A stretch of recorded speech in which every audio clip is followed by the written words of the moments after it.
এখানে বলা হয়েছে 4000 কিলোভোল্ট বিভব পার্থক্যের মধ্য দিয়ে একটি ইলেকট্রন ত্বরিত হলে গতিশীল অবস্থায় কণার ভর ও বেগ নির্ণয় করো। দ্রুত করে ফেলে ম্যাথটা, এত সহজ প্রশ্ন তাই। mv square is equal two ev। ঠিক আছে, তাহলে হাফ mv স্কয়ার ওখানে থাকলো। এর মান যদি আমরা বসাই, এখানে এর মান যদি আমরা বসাই কত, 4000 ইন্টু ভোল্টে প্রকাশ করি।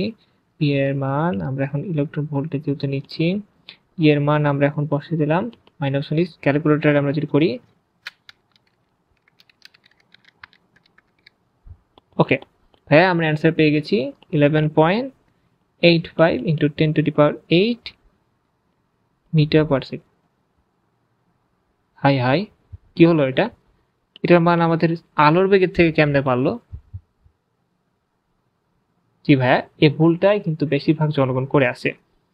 আমরা আবেগে এভাবে করলাম, কিন্তু আসলে এটা পুরোটা ভুল। এটা আসলে এভাবে করা যাবে না। একটা জিনিস মনে রাখবা, যে সকল কণাগুলোর ভর অতি নগণ্য এবং যে সকল কণা প্রায় আলোর বেগের কাছাকাছি বেগে যায়, তাদের ক্ষেত্রে আমরা নিউটনিয়ান মেকানিক্সের যে সূত্রগুলো আছে সেগুলো ব্যবহার করতে পারি না। এখানে আমাদের আধুনিক পদার্থবিজ্ঞানের সূত্রগুলো ব্যবহার করতে হবে। আধুনিক পদার্থবিজ্ঞানের সূত্রগুলো বেসিক আমরা একটু জেনে আসি চলো। আমরা জানি যে কোনো একটা বস্তু যদি গতিশীল অবস্থায় থাকে, তাহলে তার যে আদি ভর ছিল সে ভর আর থাকে না, এটা আমরা সবাই জানি। নতুন যে ভরটা হয় সেটা হচ্ছে আদি ভর divided by 1 minus V square by C square. ঠিক আছে, একইভাবে সে নতুন যখন গতিশীল অবস্থায় থাকে, তখন তার মধ্যে মোট যে এনার্জি থাকে সেটা যদি এমসি স্কয়ার হয়, সেটা ইকুয়াল টু হয় তার আগে যে এনার্জি ছিল গতিশীল অবস্থা না, স্থির অবস্থায় যে এনার্জিটা ছিল অর্থাৎ বিভব শক্তি, সেটা প্লাস তার গতিশক্তি। তাহলে আমরা বলতো গতিশক্তির সমান কি লিখতে পারি, তার মোট শক্তি মাইনাস তার আগে যে বিভব শক্তি ছিল সেটা।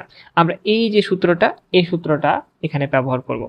লক্ষ্য করো, এখানে যেহেতু একটা ইলেকট্রনকে ত্বরিত করা হয়েছে এত বিভব দ্বারা, এখানে কোনো শক্তির অপচয় বলা হয় নাই, তাহলে পুরো শক্তিটাই কিন্তু তার ওই বেগে ব্যবহৃত হয়ে গেছে। তো চলো আমরা সেই সূত্রটা যদি এখানে ব্যবহার করি, আমরা জানি কি, আমরা জানি M C square minus M not C square is equal to হচ্ছে এ বি। ঠিক আছে না?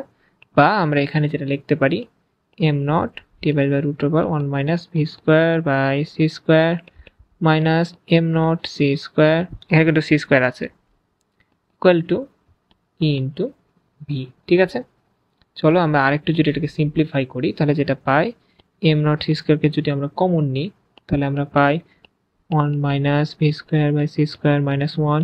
এখানে আমাদের ইলেকট্রনের মান হচ্ছে 1.6 ইন্টু 10⁻19 ইন্টু আমাদের এখানে 4000 10⁻3। ঠিক আছে না? তো চলো আমরা এটাকে আর একটু সিম্পলিফাই করি, 1 minus root over 1 minus V square by C square minus 1 into 6 10⁻1.6 into 10⁻19 into, এখন আমরা নিচে কি বসাবো দেখো, আমাদের এখানে ইলেকট্রনের ভর কত, 9.11 ইন্টু 10⁻31 ইন্টু আলোর বেগ 3 ইন্টু 10⁻8 স্কোয়ার। এখন এই জিনিসটাকে যদি আমরা ফার্দার ক্যালকুলেশন করি, ক্যালকুলেশন করার পর ক্যালকুলেটরে আমরা ক্যালকুলেশনটা করি,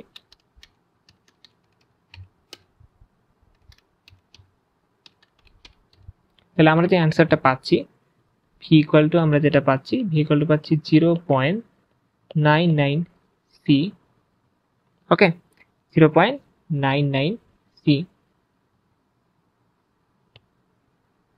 দেখলা, এই বেগটা কিন্তু আলোর খুবই কাছাকাছি, বলা যায় আলোর বেগের খুব, মানে আলো বেগই বলা যায়। ঠিক আছে, এই কারণে আমরা এখানে কিন্তু ওই নিউটনের মেকানিক্স ব্যবহার করতে পারি নাই, আমাদের এখানে আধুনিক পদার্থবিজ্ঞানের সূত্র ইউজ করতে হবে।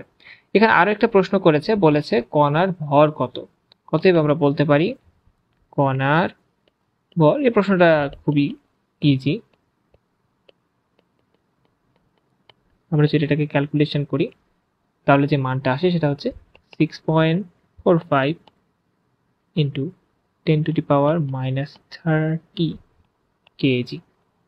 ওকে, লক্ষ্য করলে দেখবা তার অ্যাকচুয়াল যে ভরটা ছিল, এই ভরের থেকে কিন্তু ভর বেড়ে গেছে এবং সেটাই হওয়ার কথা। এভাবে আমরা বুঝতে পারছি যে আমাদের অ্যান্সারটা কিন্তু ঠিকই আছে।